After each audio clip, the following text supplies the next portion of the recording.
Le Mac d'Esther est en vacances, mais comme c'est un bon élève, il a son cahier de vacances avec ce florilège. En janvier dernier, nous étions chez Pixine, le mois suivant chez les archéologues d'EVA, et nous terminerons en mars avec Odéis pour parler construction bois et paille. Le Mac d'Esther d'été, c'est parti.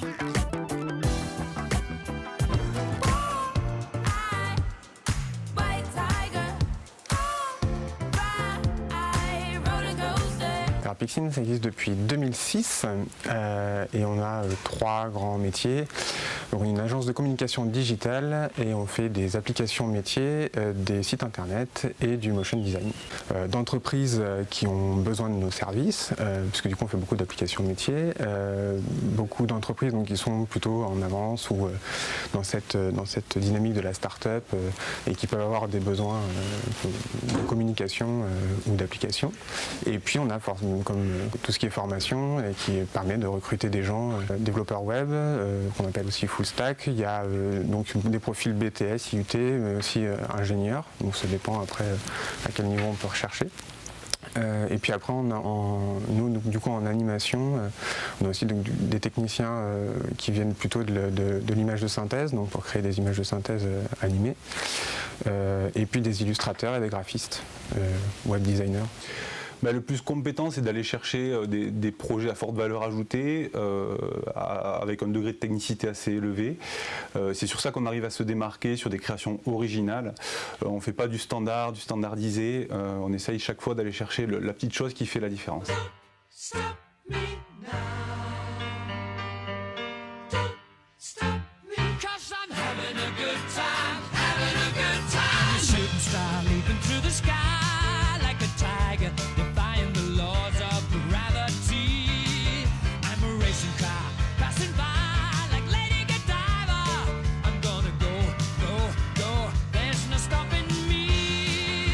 L'idée de ce bâtiment, c'était nous on avait l'envie de développer la partie motion design au sein de Pixine. Donc le motion design, on va dire natif chez nous, c'est vraiment de faire des films d'animation de communication pour les entreprises qui vont expliquer des produits ou des services ou des systèmes, donc qu'ils soient faits en image de synthèse ou en illustration.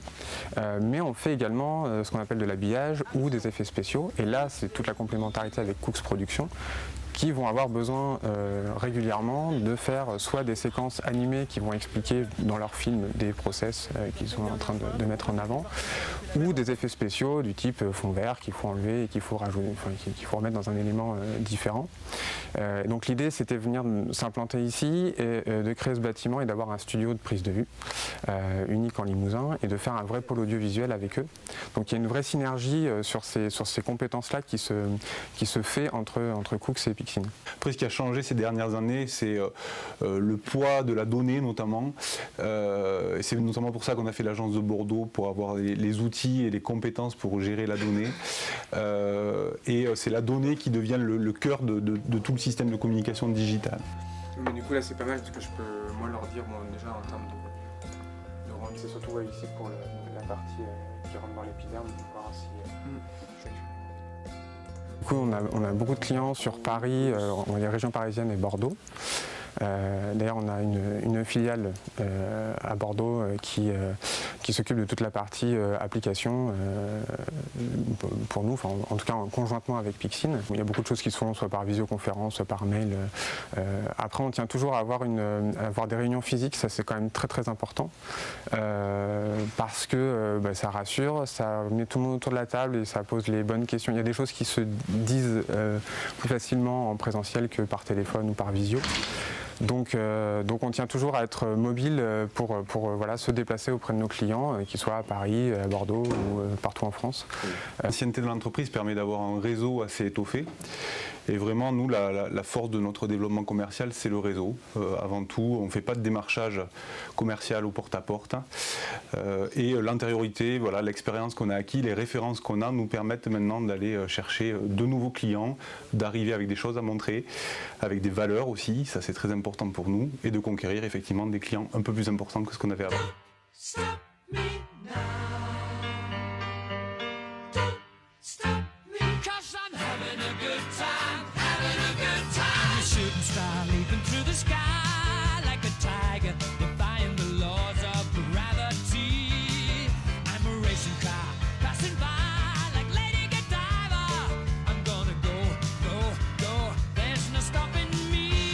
Comme on peut prouver à nos clients que c'est pas parce qu'on est à Limoges qu'on est loin d'eux, une fois que cette relation de confiance est établie, ça marche très très bien. D'ailleurs, c'est une anecdote qu'on donne souvent. Avant, on était à Pierre-Buffière et quand on s'est implanté sur la Technopole, on a eu plus de contacts en 6 mois que sur les 5 premières années là-bas.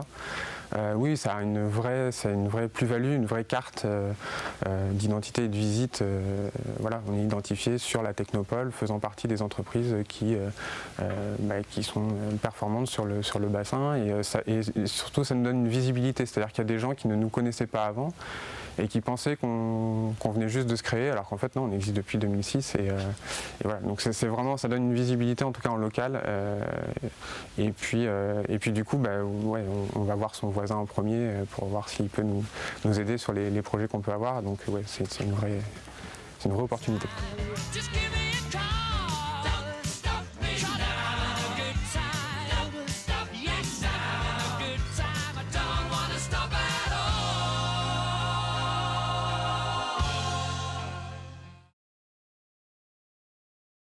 Créé en 2006 à Limoges, EVA est aujourd'hui le principal bureau d'études archéologiques privé de notre pays. Avec près de 250 collaborateurs et 14 agences, l'entreprise s'est relevée d'un redressement judiciaire sans toucher à son effectif. Aujourd'hui, de nouvelles activités ont rejoint le siège à Esther.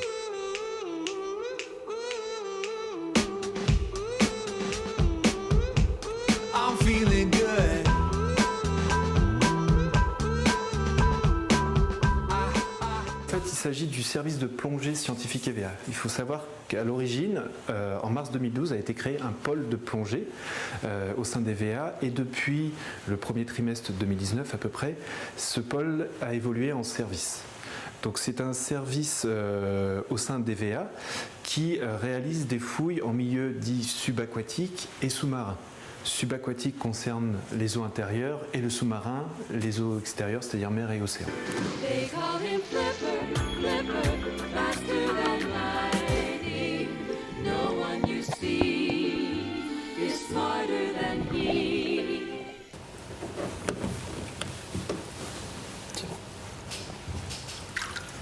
Le plus important à faire, c'est de traiter ce mobilier de façon prioritaire.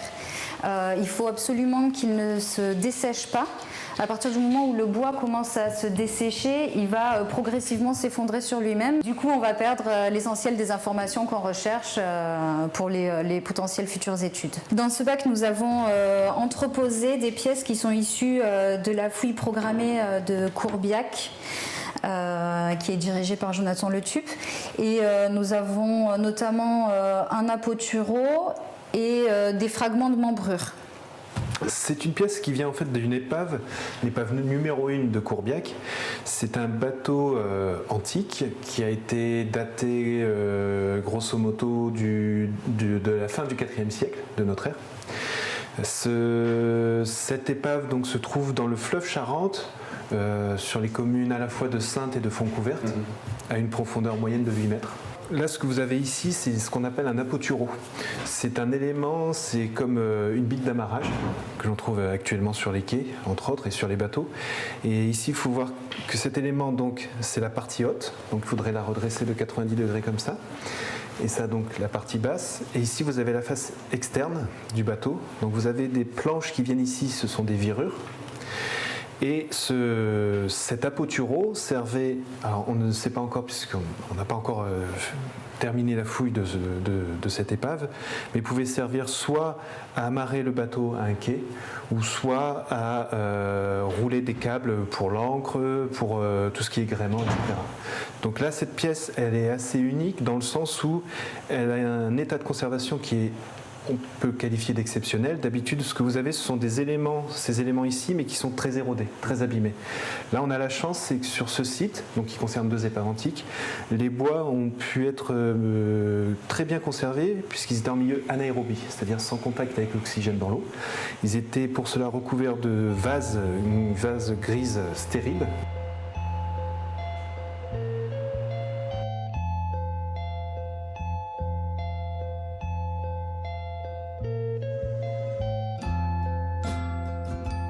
Les bacs sont en matériaux neutres pour éviter justement une réaction sur les bois face au PVC par exemple. Donc les bacs sont en polypropylène. Dès que le mobilier arrive, je vais le pré-inventorier directement pour savoir exactement de quelles pièces je dispose.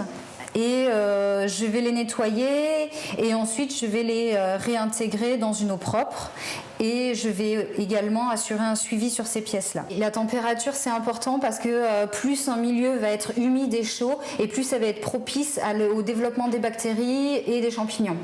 Le cas est similaire pour la lumière. À partir du moment où on a de la lumière, un milieu humide et chaud, on va avoir forcément un développement de champignons et ce qu'on souhaiterait éviter sur les bois archéologiques. L'exploitation du mobilier en milieu subaquatique ou sous-marin, ce qu'on appelle le milieu hyperbare, voilà, c'est différent du terrestre.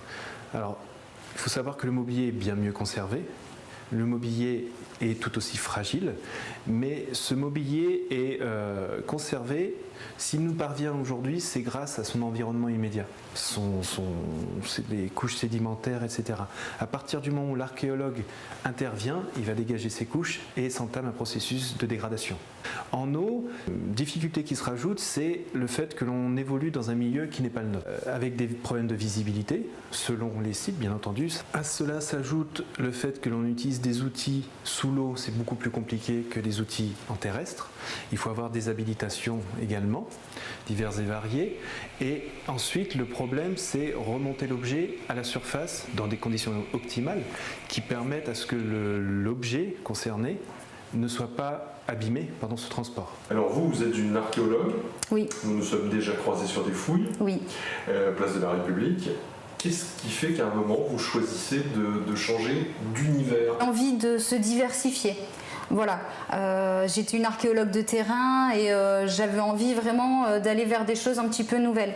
Avec le développement du service plongée sur Limoges notamment, je me suis dit qu'il y avait de toute façon nécessité d'une personne référente de ce mobilier. Je me suis proposée en candidate et je trouvais que c'était très intéressant pour moi d'aller m'investir dans un nouveau milieu et de découvrir de nouvelles choses via la plongée, si possible aussi directement sur terrain.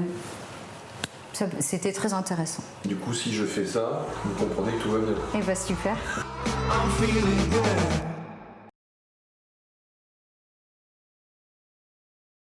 ODIS regroupe les anciens pôles éco-construction du Limousin, Poitou-Charentes et Aquitaine.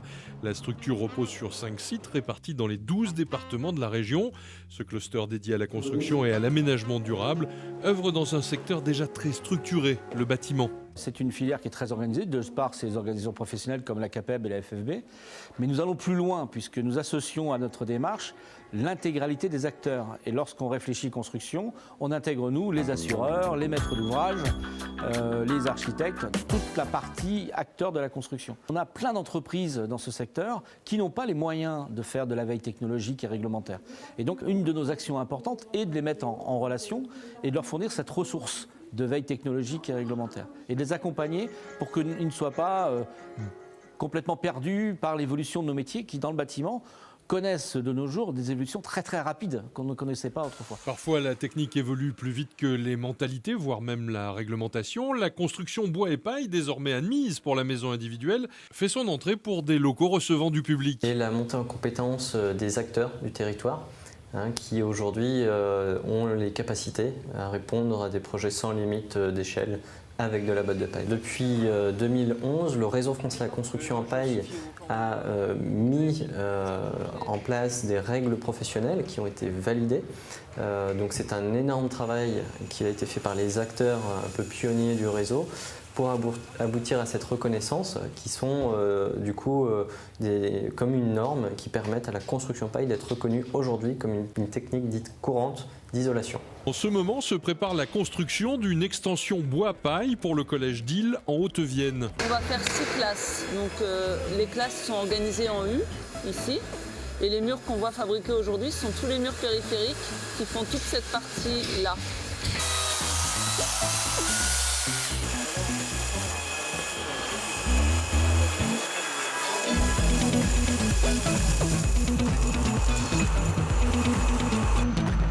En fait, moi, ça fait une dizaine d'années que j'essaye de travailler le plus possible avec des matériaux biosourcés.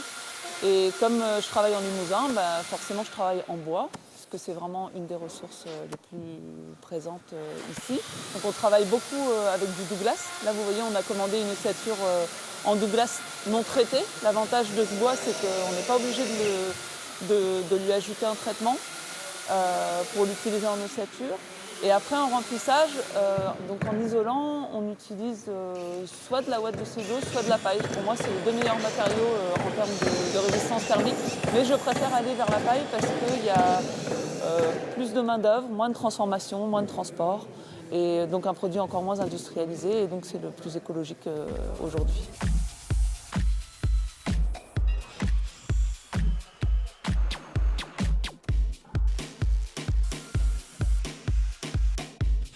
On a le bois qui nous fait la partie structurelle, la paille qui va nous apporter un confort de chaleur.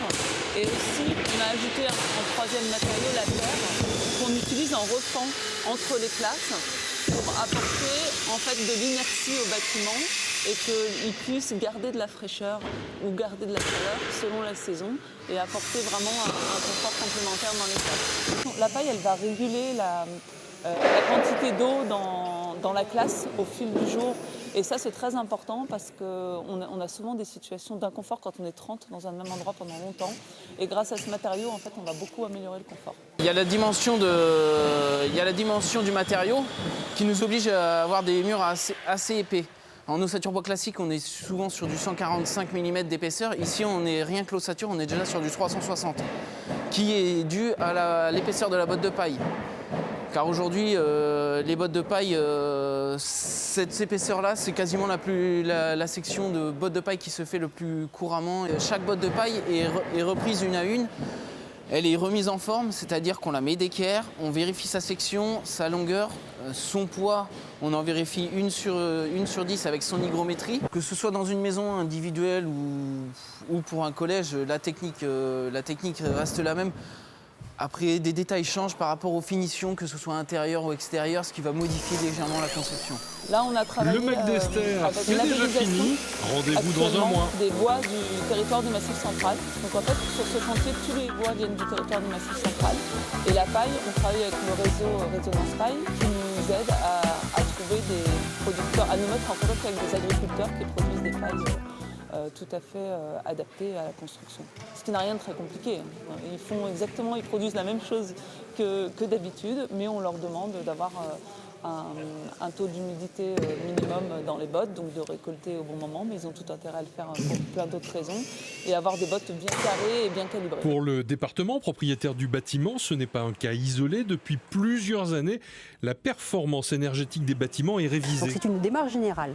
Dans ce cadre de cette démarche générale, nous ne construisions pas beaucoup de bâtiments neufs. Il est une des exceptions, puisque nous agrandissons peu nos collèges, et il y avait nécessité d'agrandir le collège de 6 salles de classe à peu près, plus un préau. Parallèlement, le département s'engage dans une démarche E+, C-, E+, donc économie d'énergie, C, bas carbone.